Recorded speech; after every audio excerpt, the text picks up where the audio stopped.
My coverage of Computex 2018 is brought to you by Gigabyte, Cooler Master, Team Group, and Thermaltake. Hey guys, I'm over at Phanteks. Their suite at the Hyatt. It's wonderful in here because it's quiet. What's that? It's beautiful.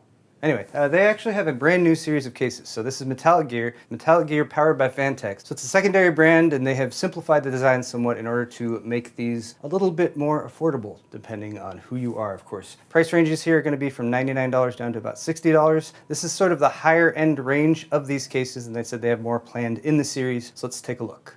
Actually, quick correction, $70 up to $100. So $100 for the full-size Neo right here, $85 for the Neo Micro, $70 for the Neo Mini, and then $80 for that special edition Neo Mini down on the end.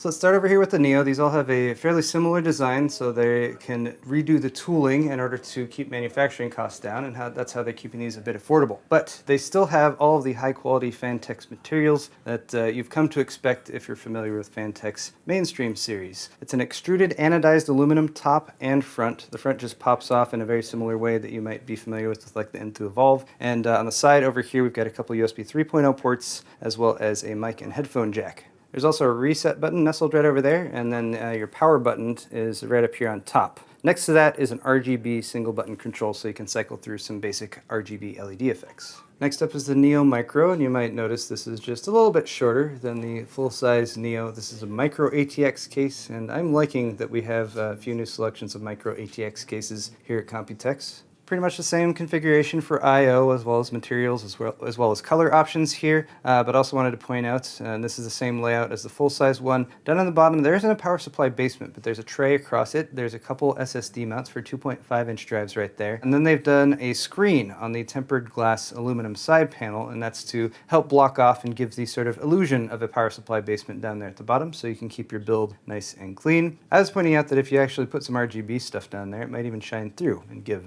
maybe a cool effect. As you can possibly see, some of these RGB LED fans shining through on the Neo Mini. Neo Mini is Mini-ITX, as the name might imply, and for this one they have flipped the power supply. They brought it up to the top, but once again, if you are ashamed of your power supply, it's hidden by some of that silkscreen effect on the side, and this is sort of the design IP that they've gone with for the MetallicGear brand. As for radiator support, you can do a 280 or 240 in the front of the Neo or the Neo Micro. The Neo Mini can support a 240 in the front, or as you can maybe see on this special version, the Neo G Mini, it also has ventilated side panels, so if you want, you can do a 280mm radiator and have it facing outward like this one.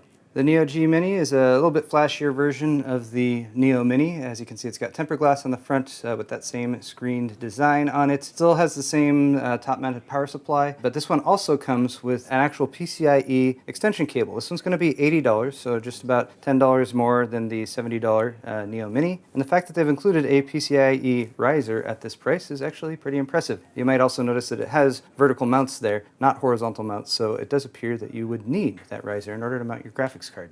And over here on the other side of the suite, we have the EVOLV X. So the End to Evolve has been a very popular case from Phanteks. Aluminum top, very distinct look. They introduced some really cool features like the ability to easily pop off the front and side panels with little plugs, but they said they got some feedback from people that the airflow was not the greatest. So this has some various upgrades, but the main one is going to be that they've vastly increased the airflow. According to them, 3 times the amount of intake airflow, 5 times more surface exhaust area as well. So that's going to be good for radiators that might need to exhaust a lot of heat out of the case. You'll probably pretty quickly notice that they've added some ventilation along the top. That's going to be helpful. And then the front panel here, they've basically just given more space and provided additional gaps for air to flow back in there. You might also notice that they've added addressable Rgb LED strips going down the front, as well as one going down the bottom left side. And they were specifically trying to get lots and lots of different LEDs in the strips, so you had a nice smooth transition between them. You're not going to see any little points of light, particularly this side strip here on the power supply bay.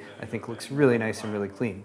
For radiator support, it's pretty flexible. You can do 140mm fans or 120mm fans, and you have the ability to do 3 140s plus 2 140s at the same time, or you can do 360 plus 360 if you want to do 3 by 120 in both the front and the top. We're maintaining flexibility internally, so not only do you have your standard PCIe expansions, but they've got a 3-slot expansion there towards the back, and by adding a riser cable, you could bring a graphics card over there. They intentionally made it 3 so that you could position a 2-slot graphics card a little bit further away from the tempered glass side window in order to give yourself a little bit more ventilation. The front panel pops off very easily, just like the predecessor, and behind there is a magnetic dust filter going the entire length of where your intake fans would be. At the top is the I/O, and you do have a USB 3.0, a couple of those, as well as a Type-C port. That is a 3.1 Type-C port, and the cable length, I'm told, is short enough that you can reach it to the motherboard and still get USB 3.1 speeds. Opposite side panel here also has tempered glass, so they wanted to make sure that you could keep your cable management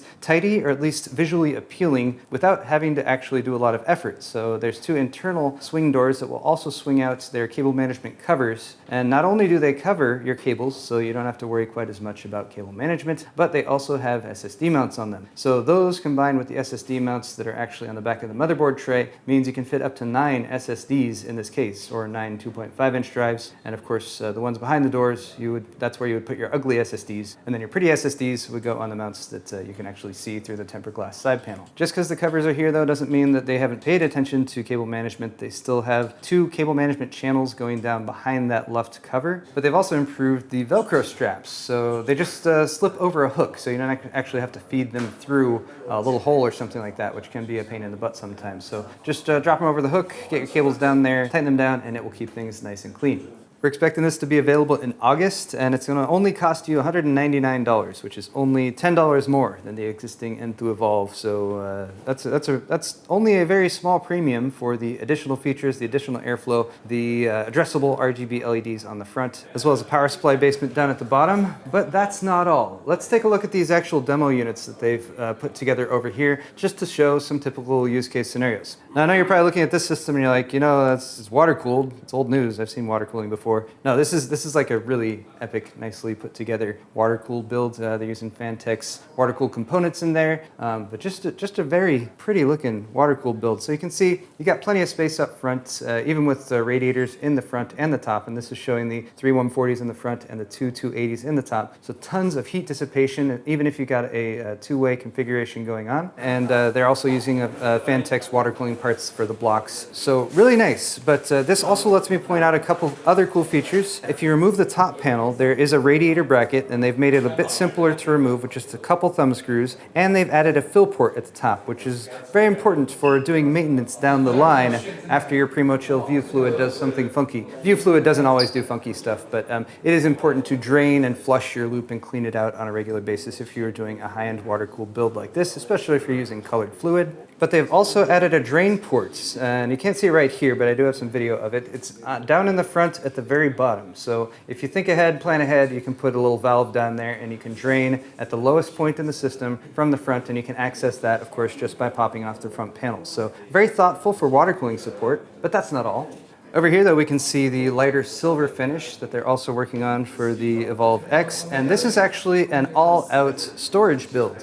The EVOLV X will ship with 4 of these 3.5-inch caddies, and they can stack on top of each other, and they can also fit in with the bracket at the back. So it's going to come with 4 caddies, and they have added 4 more. So you can see 6 drives right here going down the front of the case, and then down in the basement they have added 2 more. So that's a total of 8 3.5-inch drives there for storage. But that's not all. I mean, of course, there's the rest of the system here, which has a water-cooled all-in-one, as well as some cool-looking XPG memory, as well as, of course, that vertically mounted GPU. But on the back, where I already showed you all of those SSD mounts, they've mounted up 9 SSDs, so just an insane amount of storage here. But even with all those SSDs back there, there's a ton of wiring going on, but thanks to the cable management covers, it's still looking very clean. So if you need an all-out storage build, like, it's not just for water cooling. You can set up something like this too.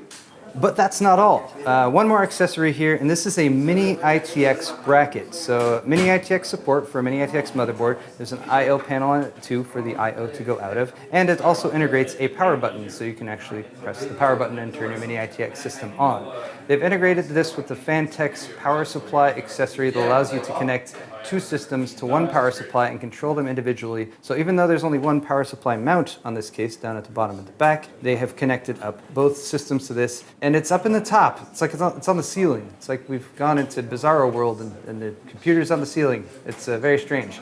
But even with that, they've added a little 120mm all-in-one liquid cooler to it. And you might notice that there's also 3 graphics cards in here. So the back system has a 2-way SLI configuration, and they've used a very long PCI Express riser cable to go from that top system all the way down to the back and around here. So this vertically mounted GPU is actually the graphics card for that upper system. So you got 2 pretty powerful gaming systems here in one case, all powered by one power supply.